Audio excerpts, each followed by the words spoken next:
Good morning. We are the Out of Bounds Show. Mike Detillier coming up on the Farm Bureau Insurance guest line. Bundle your car and home and save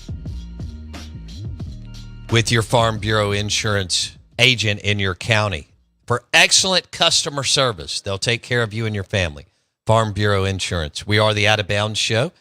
ESPN 105.9 The Zone. We welcome in our friend Mike Detillier, WWL Radio TV New Orleans, and Mike D joins us now. You can watch the show right now on YouTube. Search Out of Bounds Sports. That's our YouTube channel. It is awesome. It's popping. YouTube, search Out of Bounds Sports. Mike D joining us. Mike, let's talk Jayden Daniels. He had a good year last year, and he could be a guy that could really position himself, I think, to make a run at Caleb Williams and some others as far as a Heisman-esque year. Do you think he's got it in him to take a step forward and be in the conversation, Mike? Yeah, I think he's going to have a much improved season with a year under his belt. And people forget they had bookend freshman tackles last year. Both their starting offensive tackles were true freshmen, and so was Mason Taylor, the tight end. So, man, what he accomplished last year was really amazing, to be honest with you, with a rebuilt offensive line. Now, 3 talented freshmen, but 3 freshmen, and they were able to get it done to win the SEC West. If you'd have said that last year at this time, nobody would have believed you. Mm-hmm. That wouldn't even been part of a conversation.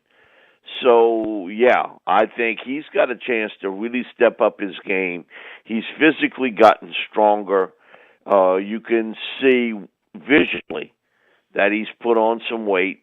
And I just thought last year, if it was designed or if it was sort of in his head, if the initial man wasn't open downfield, I'm taking off and run with it.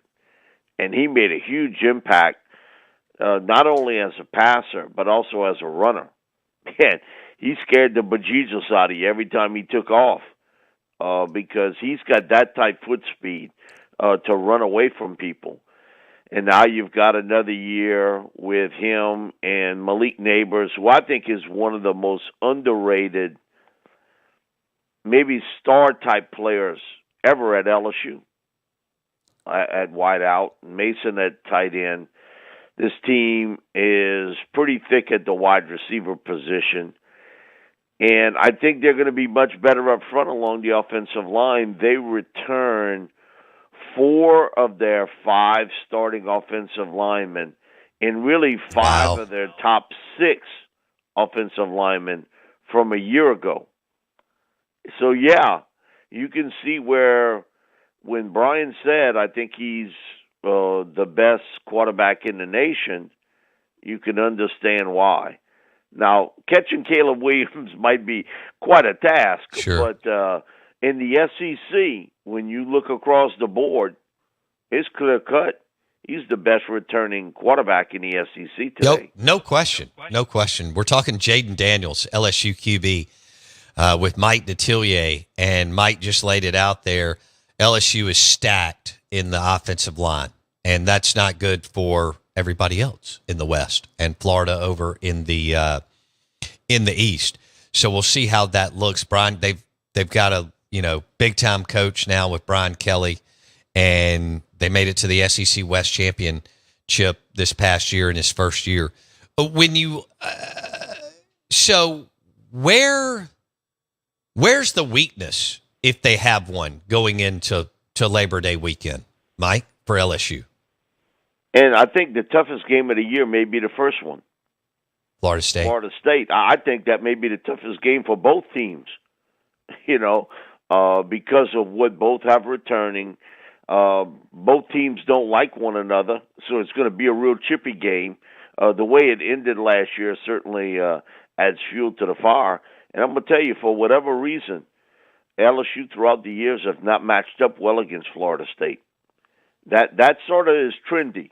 That they, no matter when, they have not matched up well against them. I would say one question marks at cornerback for a team that is known, the DBU stuff. Name me the starting cornerbacks at LSU. They're transfer people that they've brought in. Denver Harris from Texas A&M, Chestnut, who wasn't there in the spring but will be there in the summer at corner. They brought in another Ohio State grad transfer. They got a lot of moving pieces. Zeal Alexander from Southeastern Louisiana, who was impressive. I really thought he played big at Southeastern. Now he's moving up in competition, but he's a long, lean corner that would fit the mold and what they're looking for. I think LSU is still hunting for another cornerback via the transfer. It for me is the biggest question mark on this football team. And one time it was the strength of this team. You didn't have to worry about it. But today, different story. I think another big key is, and I don't know, he played his high school football right down the road from where I live. And in fact, actually, his mom and dad doesn't live that far from me, is Mason Smith, who played about 4 snaps last year and then tore up his knee. And he is a big-time performer along the defensive line if he's healthy. He was healthy in the spring. They didn't let him do any contact work. But if he's healthy, you got something there. And then you team him up with Harold Perkins, who was just phenomenal last year as a freshman. And I think the unsung guy along their defensive line, and that Mekhi Wingo, who was a freshman All-American at Missouri. And he played just about every snap you could possibly play up front. You got to have better rotation along the defensive line.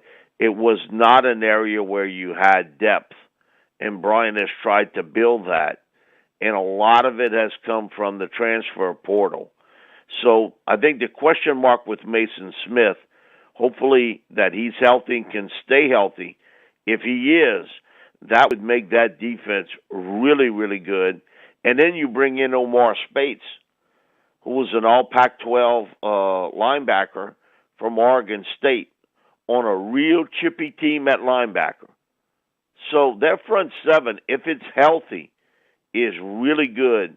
But having Mason back would be a huge plus for this defense, because today I can't tell you who's going to play, who's going to kind of take the place or the production of B.J. Ojolari.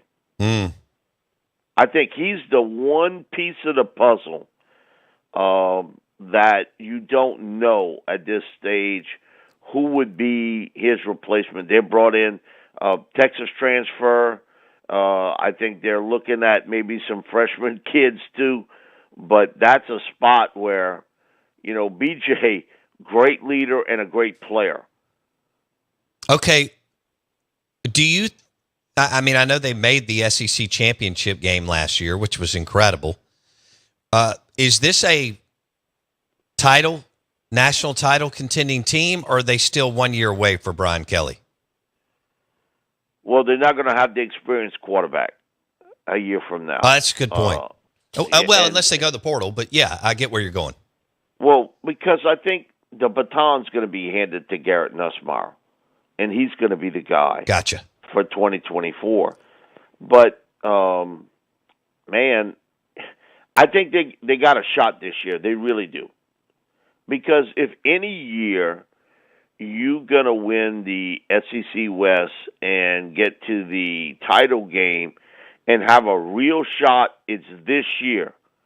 Because, you look at Alabama, you look at Georgia, neither one of those two teams have their starting quarterbacks back. And Georgia defensively, I was talking to Pete Jenkins about this, that they don't have nearly the talent or the depth they've had the last 4 years along defensive line. And like you said with Alabama, you can say next man up, but that next man ain't Will Anderson, and that next man's not Bryce Young. That's a coach statement that he just feeds the media and the fans about, hey, next man up. But I agree with Pete. The next guy to fill the moccasins of Will Anderson and Bryce Young, they not in the same area code. So for LSU, this is a pivotal year because of what you have returning, an experienced quarterback, a couple guys that are real big playmakers in Mason Taylor at tight end, Malik Neighbors at wide receiver, and a defense front seven-wise that could be pretty salty. Wow. Based off of what you're returning and what you've brought in through the transfer portal. And hopefully a healthy Mason Smith. Now, the secondary is the question mark for me. Is really, for me, the biggest question mark on LSU's team, and especially at corner. I think I know what they have at safety, but they have very little depth there. And again, that's when you talk to people nationally, or they ask me to write certain things for certain publications, it was like, wait a minute, why don't you have secondary to strength? It used to be, but there's a lot more question marks than answers in the secondary. Okay. And the schedule is pretty daunting. It's manageable because you're LSU and you have top 5 talent. We're visiting with Mike Detillier, LSU Insider, WWL Radio. He joins us on the Farm Bureau Insurance guest line. Florida State neutral site. This 3-game stretch, you're better than all these 3 of these teams, but you don't ever know. At Mississippi State, Arkansas at home, at Ole Miss. 4 of your first 5, Mike, are pretty darn salty, don't you think?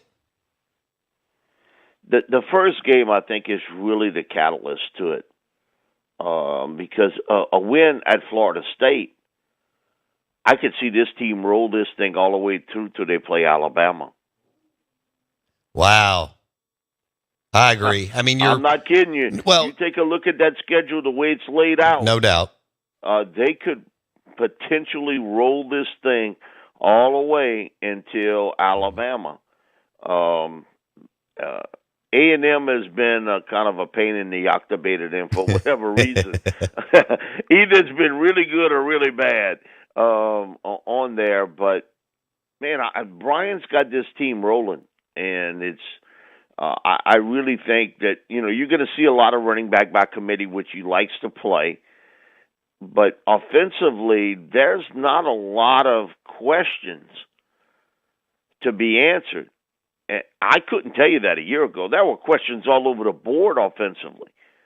And I think this has become an offensive league. No matter what we talk about defense, this is an offensive-driven SEC. And they got it at a high level. They really do. The question marks for me on LSU is much more on defense than it is on offense. That's crazy. So, but that's just the way kind of the roster has shaped out at this stage.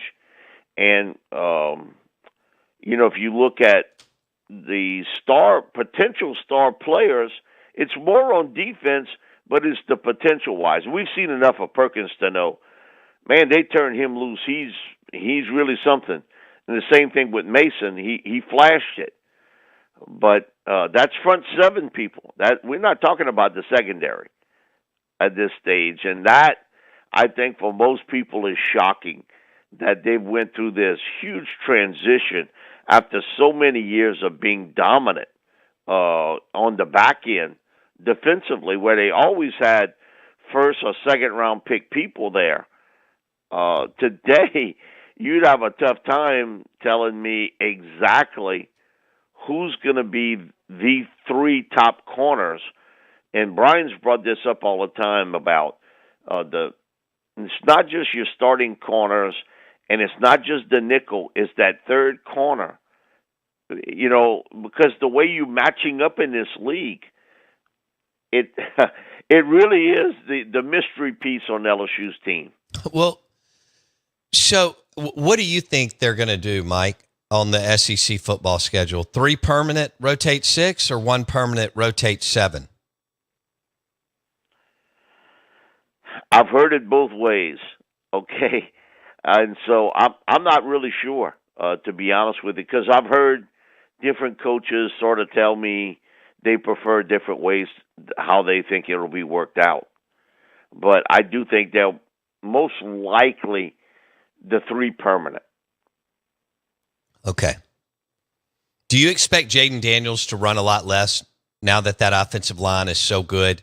Take a little pressure off his legs and body, and them use some other guys, and then throw it a little bit more now that he's been in the system a year? I hope so, because he got beat up pretty good last year. And I think Jayden hopes so. I think it was just familiarity because when he came in, remember, he was not the projected starter. It was supposed to be Miles Brennan. And Miles figured it out real quickly by the summer. This was headed all toward Jayden Daniels. And, one thing with Daniels, he's a real leader. He brings the receivers, and they work kind of privately out together.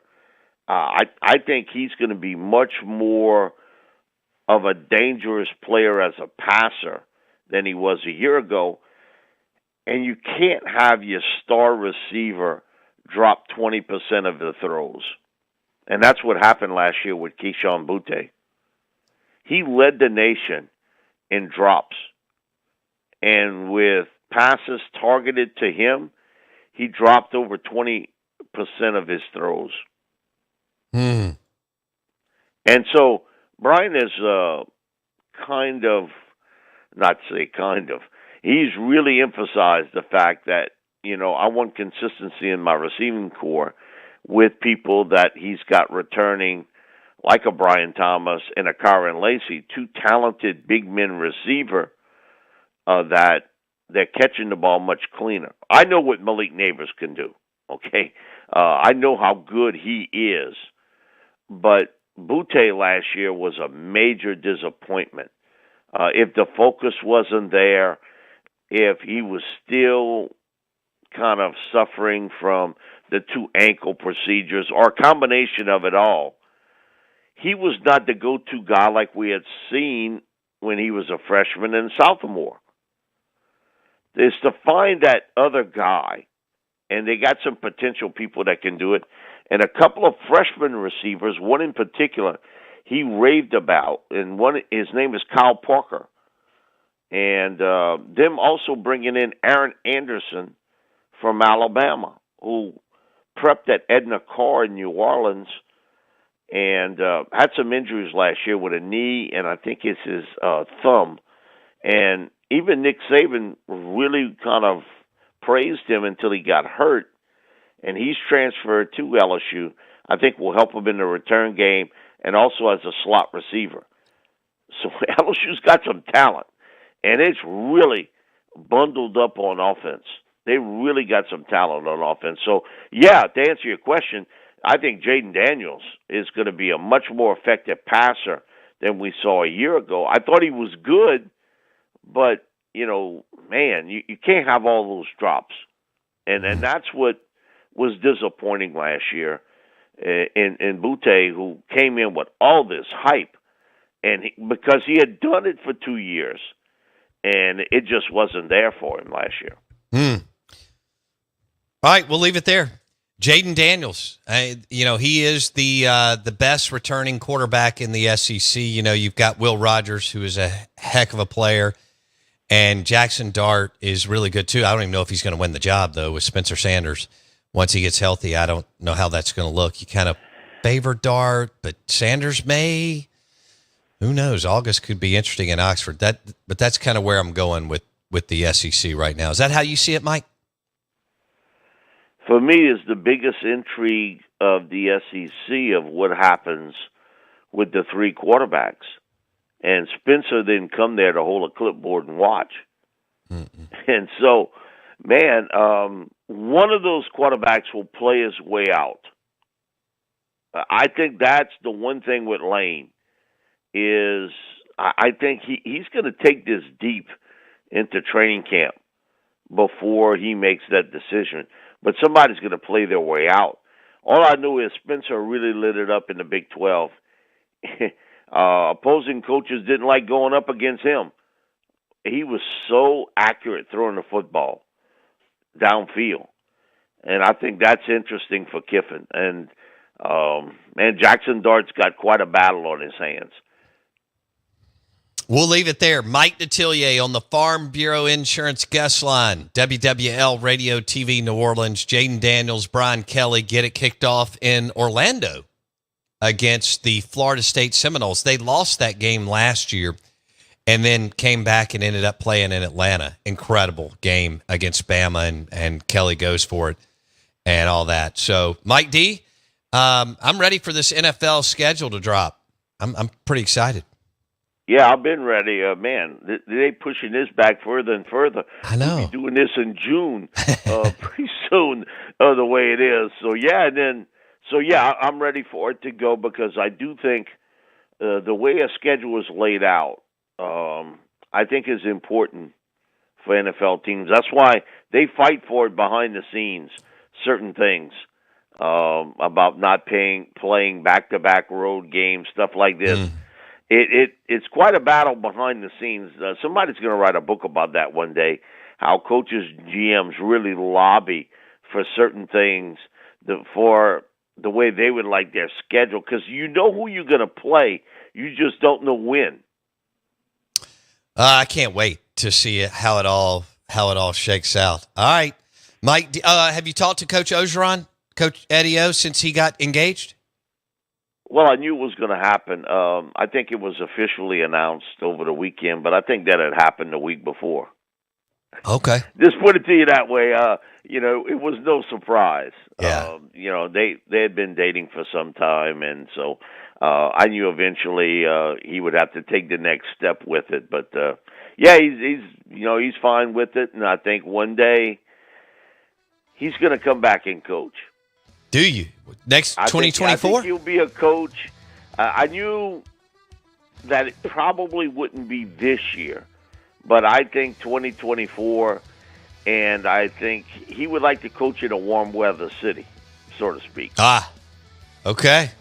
Because I think he could have had a job where it was sort of cold in the Midwest, but he passed on that. I love it. Mike D, have a great week. Thank you, buddy. All righty. Thank you both. Mike Detillier on the Farm Bureau Insurance guest line, powered by Sound and Communications, the leader in Mississippi in top quality audio and visual. SoundcomAV.com.